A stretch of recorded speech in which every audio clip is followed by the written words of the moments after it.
قبلی سایر ابزارهایی که ایجاد شده رو خدمتتون توضیح میدم.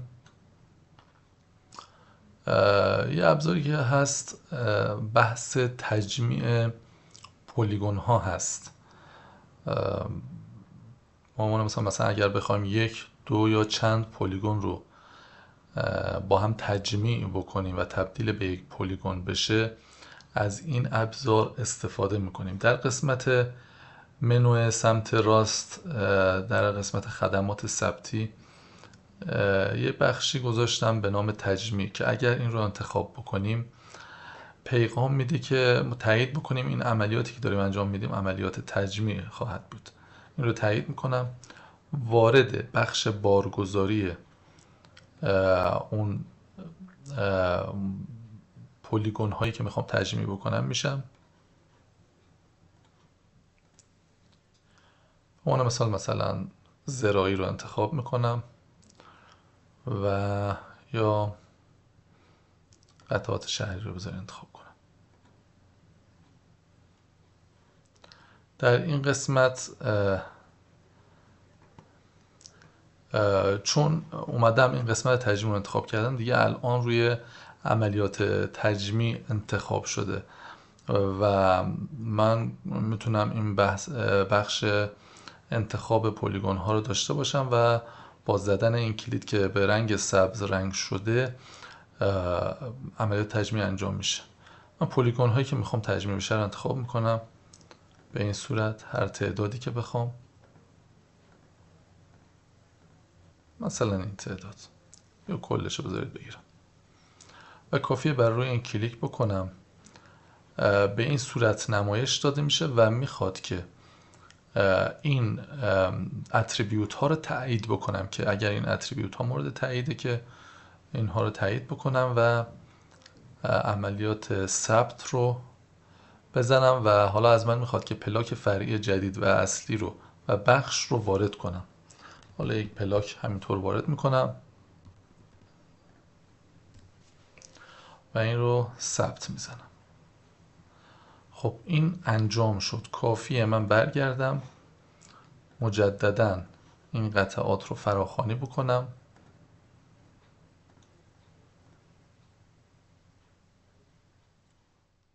و در اینجا می‌بینیم تبدیل به یک پلیگون شده. خب یک بخشی داریم که من گفتم بعداً توضیح میدم. ابتدای ارائه این دمو یه بخشیش رو گفتم و این قسمت رو گفتم ادامهش رو توضیح میدم. یه قسمتی هست به نام پلاک های تثبیت شده که نه ببخشید هیدن پلیگونز. اینها پلاک هایی که تجمیع شده رو ممکنه در آینده نیاز به این پیدا بکنیم که چند قطعه با هم تجمیع شدن و این پلیگون جدید رو ایجاد کردن و ممکنه نیاز داشته باشیم به سوابق حقوقی اونها مراجعه بکنیم. کافیه بر روی این در واقع تیک این چک باکس رو فعال بکنیم و نمایش میده که چه تعداد پلیگون با هم تجمیع شدن و تشکیل این پلیگون جدیده رو دادن. که این یک حالا کار به نظرم بسیار مهمی میتونه باشه در بحث تجمیع قطعات. خب اجازه بدین در ادامه ما وارد این قضیه بشیم که چطور میتوانیم اطلاعات و یا پلیگون ها و شیپ فایل ها رو بارگذاری بکنیم. این شامل چند بخش میشه. یا یک شیپ فایل رو که خروجی نرم افزارهای مختلف میتونه باشه رو ما اینجا بارگذاری میکنیم به صورت مستقیم که در قسمت آپلود فایل آپلود رو میزنم. یه ویژگی داره که اگر من بیام انتخاب بکنم که این پلیگونی که اومده مربوط به چه دستگاهیه، مثلا انتخاب میکنم ثبت اسناد مربوط به پلاک های اصلی، یا بذارید چون پلیگون مربوط به منابع طبیعیه منابع ملی رو انتخاب بکنم. این رو آپلود میکنم و انتخاب میکنم اون پلیگون مد نظر خودم رو و این پلیگون چه اتفاقی میفته؟ میاد در کل دیتابیس میگرده و اگر تداخلی با پلیگون های ذخیره شده در دیتابیس وجود داشت اون قسمت تداخلی رو با رنگ قرمز نمایش میده. که اینجا می‌بینیم با یه سری پلیگون های ذخیره شده در دیتابیس اینجا تداخل داره به این صورتی که ملاحظه میکنید و یه پیغامی میده که میگه فایل بارگذاری شده در محدوده شهری است و میتوانید ذخیره کنید. این یعنی چی؟ یعنی اینکه اگر در این محدوده شهر بوجنورد پلیگونی قرار داشت به ما پیغام میده میتوانید ذخیره بکنید و اگر نقشه بارگذاری شده ما که میخوایم ذخیره بکنیم خارج از این محدوده شهر باشه، یعنی محدوده‌ای که کاربر بهش دسترسی نداره بارگذاری شده باشه، پیغام عدم تایید میده و عملیات ذخیره متوقف میشه و ما هیچ چیزی رو در سرور نمیتونیم ذخیره بکنیم که این هم یک کار به نظرم بسیار مهمیه که این امکان رو فقط به کاربر میده که تو محدوده کاری خودت میتونی کار انجام بدی. خب اینجا میگه که شما تداخل دارید در این بخش ها. حالا من اطلاعات رو مجددا تکمیل میکنم برسم به اون قسمتی که مربوط به این پیغام خطا میشه. حجم فایل، نوع لایه، تعداد عارض، اتریبیوت ها رو از خود در واقع شیپ فایل میگیره و اینجا به ما نمایش میده. ما این رو نمیتوانیم ویرایش بکنیم، فقط قابلیت رویت فراهم خواهد بود. نام فایل ورودی رو اینجا میتوانیم ذخیره بکنیم، هر نامی، من به نام A میزنم و پرنت رو مشخص میکنی که از چه نوعی هست، من وکتور میزنم و ذخیره رو اینجا انتخاب میکنم. پیغام میده که نقشه بارگذاری شده با سایر پلیگون های ذخیره شده در 392 نقطه تداخل دارد. آیا همچنان ادامه میدهید؟ اگر من بگم بله، میگه شماره دستور و تاریخ دستوری که حالا رئیس اون اداره یا اون شرکت میده رو وارد بکن و ذخیره بکن. حالا من فعلا نمیخوام ذخیره کنم. یا این رو دستور میدن یا دستور نمیدن که اگه دستور ندن دیگه ما نباید این رو با تداخل ذخیره بکنیم. من برمیگردم. پس به این صورت اطلاعات رو به صورت شیپ فایل ما میتوانیم ذخیره کنیم. اطلاعات ذخیره شده در قسمت اینجا نمایش داده میشه، ولی بلافاصله این اتفاق نمیفته. کاربری که اطلاعات رو وارد میکنه، نقشه رو بارگذاری میکنه، حتی اون قابلیت دسترسی به نقشه رو نخواهد داشت مگر اینکه مدیر سامانه که الان به عنوان ادمین هست بیاد در داخل قسمت ایجاد سطح دسترسی اینجا سطح دسترسی بده. مثلا به نقشه بردار بگه که مثلا تو نقشه زراعی رو میتونی ببینی یا اینها رو میتونی دسترسی داشته باشی. یعنی اینها سطح دسترسی رو میتونیم محدود بکنیم برای هر کاربری که فکر میکنیم که نباید دسترسی داشته باشه یا ممکنه نقشه محرمانه باشه و اصلا اساسا هیچ کسی نباید دسترسی داشته باشه، صرفا اینها رو بارگذاری کنن و دسترسی برای هیچ کسی فراهم نباشه. مدیر خب میتونه همه این دسترسی رو داشته باشه و تعیین بکنه که چه کسی به چه ابزاری میتونه دسترسی داشته باشه. خب این قسمت بارگذاری شامل قسمت‌های دیگه هم میشه. من در بخش این قسمت که اگر این رو کلیک بکنم اینها لایه هایی که به عنوان شیپ فایل من اضافه کردم، یعنی به صورت شیپ فایل بارگذاری کردم و در دیتابیس ذخیره شده. می توانیم کار دیگه هم بکنیم، مثلا با همین ابزار ترسیمی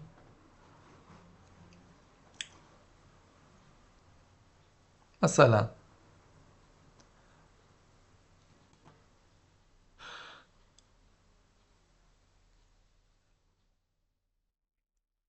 اینجا عملیات ترسیم رو انجام بدیم. به عنوان مثال این قطعه رو من میخوام ترسیم بکنم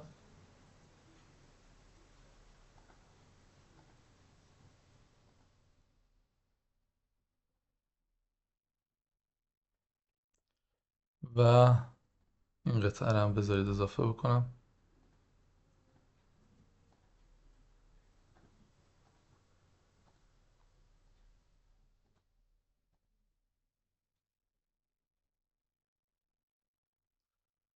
دوتا رو میخوام اضافه بکنم. کافیه این رو بعد از اینکه ترسیم کردم این قسمت رو انتخاب بکنم و افزودن رو بزنم، بگم این در لایه مثلا حالا هر جایی میتونه باشه شهرداری، یا مثلا بگم فضای آموزشی. نام فایل رو هم تعیین بکنم، مثلا AA، و مشخص کنم در قسمت وکتور قرار بگیره. اگر اینجا رو من مجددا روش کلیک بکنم، ببخشید من اشتباه اینو زدم، اگر مجددا در قسمت اینجا این رو کلیک بکنم این AA اضافه شده اینجا و میگه که شما دو تا عارضه اضافه کردید، دو تا ترسیم داشتیم دیگه، میگه دو تا عارضه اضافه کردید. خب حالا برمیگردم در قسمت بارگذاری، اینجا من این رو نخواهم داشت. چرا؟ چون باید از سطح دسترسی به اینها بدم. در قسمت کاربرها ایجاد سطح دسترسی میام به مدیر میگم که این رو بهش دسترسی بده و حالا در قسمت بارگذاری این رو خواهم داشت و اگر بزنم اینجا وجود دارد.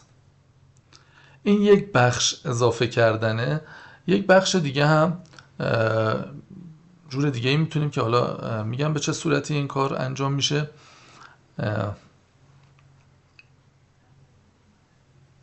همون قسمتی که ترسیم کردم این رو عرض میکنم. میایم بر قسمت همین قسمتی که جدول لایه ها رو به ما نمایش میده، یک لایه میخوام اضافه کنم، اما نمیخوام یکی لایه جدید باشه. مثلا میخوام به این قسمت AA یکی دیگه اضافه کنم. باید چیکار کنم؟ قسمت افزودن رو بزنم و بیام روی این کلیک بکنم. وقتی که کلیک میکنم این میاد نام اداره یا سازمان، نام لایه، نام فایل ورودی رو به من نشون میده. من اینو میگم که پس این رو هم روی وکتور بذار و خب الان فعلا چیزی رو اضافه نمیکنه. کی اضافه میکنه؟ زمانی که من بیام اینجا اینو بزنم تو ترسیمات، مثلا بیام در این قسمت شهر بوجنورد، مثلا اینجا یه قطعی رو اضافه کنم.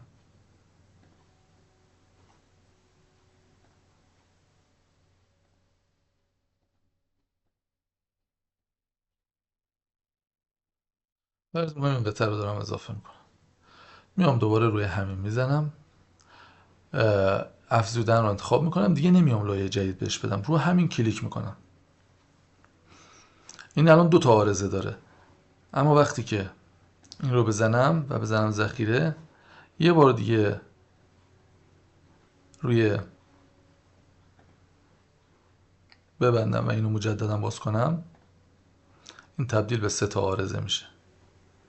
و اگر این رو بخوام اینجا در قسمت نمایش ببینم، یا کنید این دوتا به اضافه این اینجا اضافه میشه.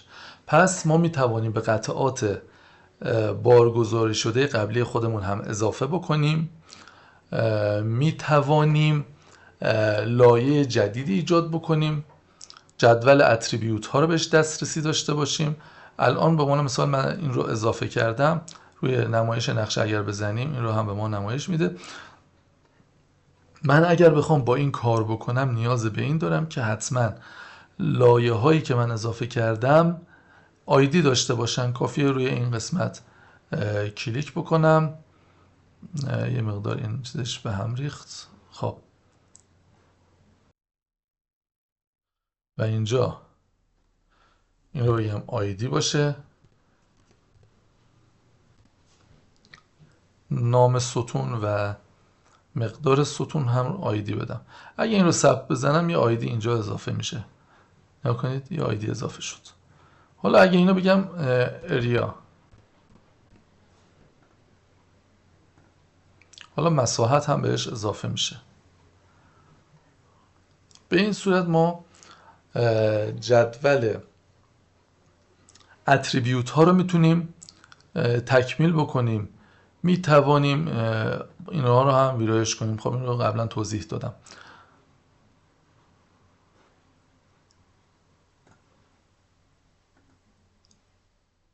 این بخش مربوط به بارگذاری اطلاعات هست.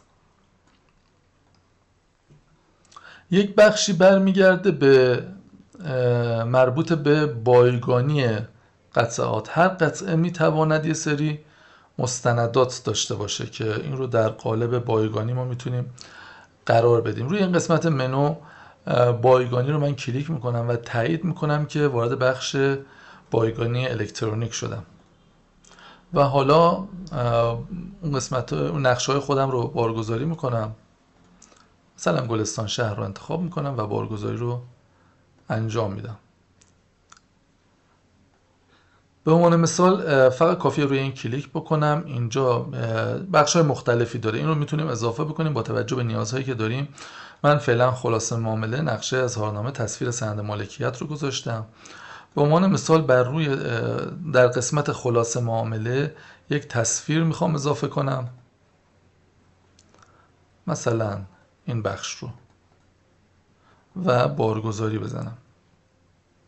مجددا روی همین کلیک میکنم، روی مثلا اظهارنامه میام این رو اضافه میکنم و بارگذاری رو میزنم و همینطور بر روی نقشه آپلود میکنم و روی نقشه بذاریم دوتا تصویر بارگذاری کنم که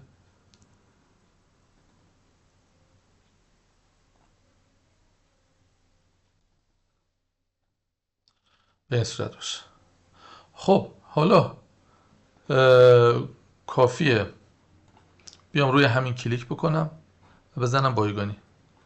اگر خلاصه معامله رو بزنم، خلاصه معامله یک تصویر داره که این رو میتونم بزرگ کنم، دانلود بکنم و جای دیگه مورد استفاده قرار بدم.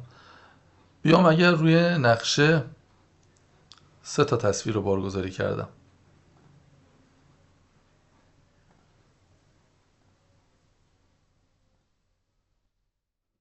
به این صورت که ملاحظه میکنید. خب اگر روی اینم کلیک کنم که حذف میشه.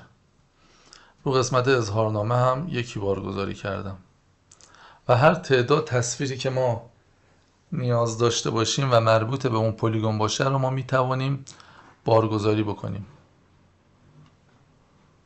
خب فعلا اینها رو هم به این صورت نمایش میدیم. من مجددا قطعات رو بارگذاری میکنم.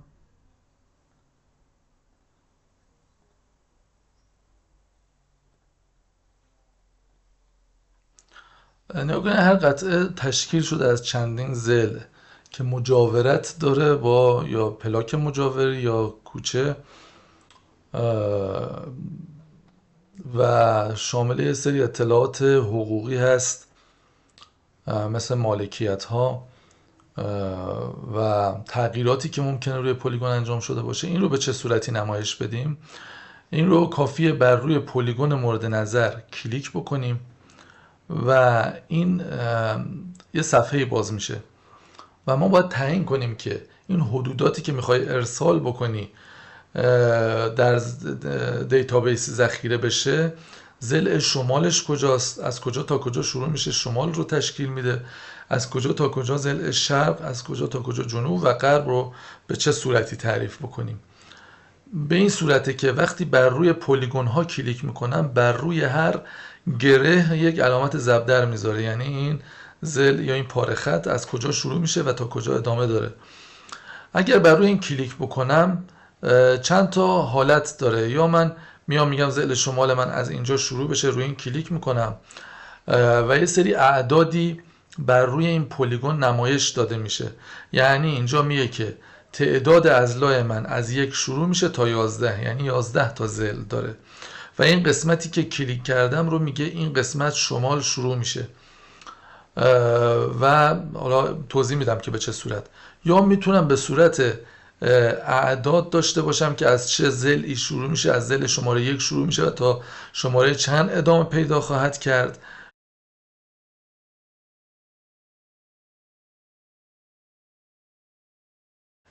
این رو درجه ابعاد داشته باشه، یعنی به جای اینکه بیا تعداد ضلع رو نشون بده، طول اون پاره خط رو نشون بده. کافیه روی این کلیک بکنم و مجددا روی پلیگون و انتخاب ضلع رو داشته باشم و فاصله و طول اون پاره خط رو به ما نمایش میده.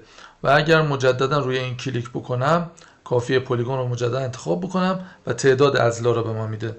حالا اینجا من تعیین میکنم که میگم ضلع شمال من از این قسمتی که کلیک کردم و رنگش به رنگ قرمز تغییر کرد شروع میشه و تا ضلع 5. کافیه اینجا بگم شمال از 1 شروع میشه تا 5. تا ضلع 5 رو شمال در نظر میگیره. میتونم بگم شرق از ضلع 6 شروع میشه تا ضلع 8 و به همین صورت میتونم بگم ضلع 6 شرق. و اگر اینجا رو ملاحظه بکنیم، من بزنم تا 8، به صورت اتوماتیک تا ضلع 8 رو خودش شرق در نظر میگیره. و اگر 9 رو بزن، 9 فقط خودش هست و 10 رو هم اگر بزنم غرب، بزنم تا ضلع 11، خودش این قسمت رو هم به صورت اتوماتیک غرب میکنه و طول پاره خط رو هم اینجا زده. و اینجا میتوانیم حد فاصل رو مشخص بکنیم که دیوار به دیوار یا هر چیزی که تعریف شده. خب اینا من به صورت حالا که بتونم کار رو انجام بدم.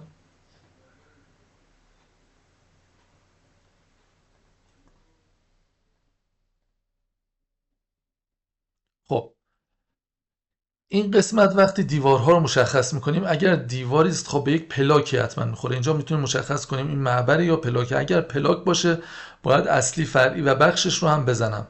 اما اگر معبر باشه نام معبر و عرض معبر رو هم میتونم بزنم.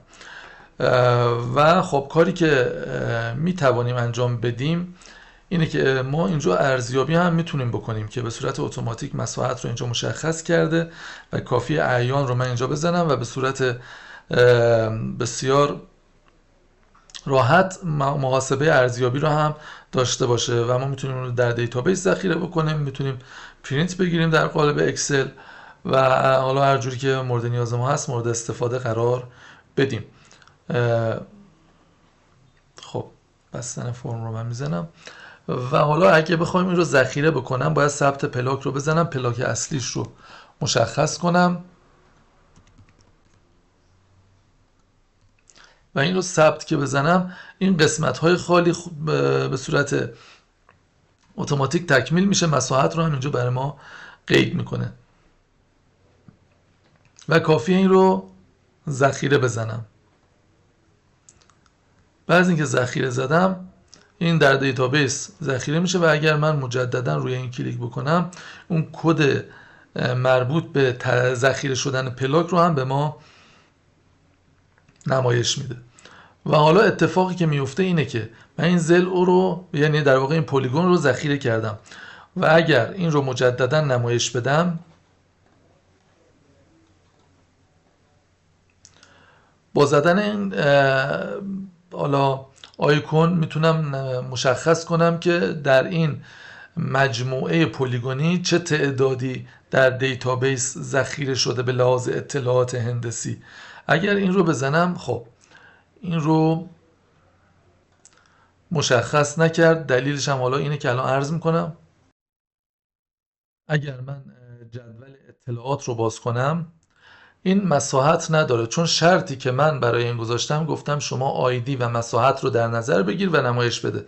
پس برای اینکه من مساحت رو داشته باشم اینجا مساحت رو انتخاب میکنم و مساحت اینجا اضافه میشه. من اگر حالا برگردم و یک بار دیگه این رو بارگذاری کنم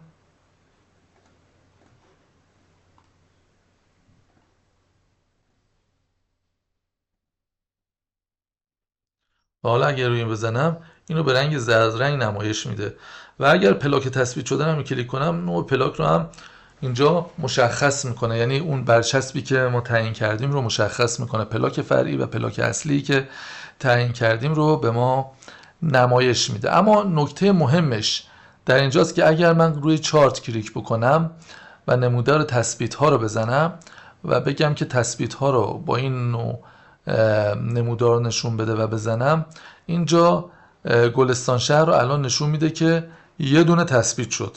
الان همینی که انجام دادم. من یکی دیگه تثبیت میکنم که ببینیم به چه صورتی این رو نمایش میده. الان فعلا یه دونه وجود داره و اگر من این رو برگردم و یکی دیگر رو انتخاب بکنم، مثلا این رو، یا بیام یکی دیگر در یک جای دیگه، مثلا اینجا بگم زل شمال این، و حالا فعلا اینا رو کاری بهش ندارم، پلاک رو بزنم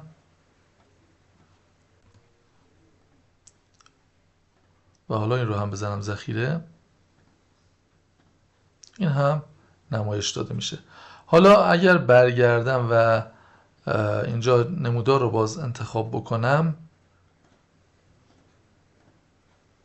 حالا نشون میده که گلستان شهر 2 تا تثبیت انجام شده و به این راحتی ما عملکرد تثبیت ها رو هم اینجا میتونیم داشته باشیم و بر روی این نمودار نمایش بدیم.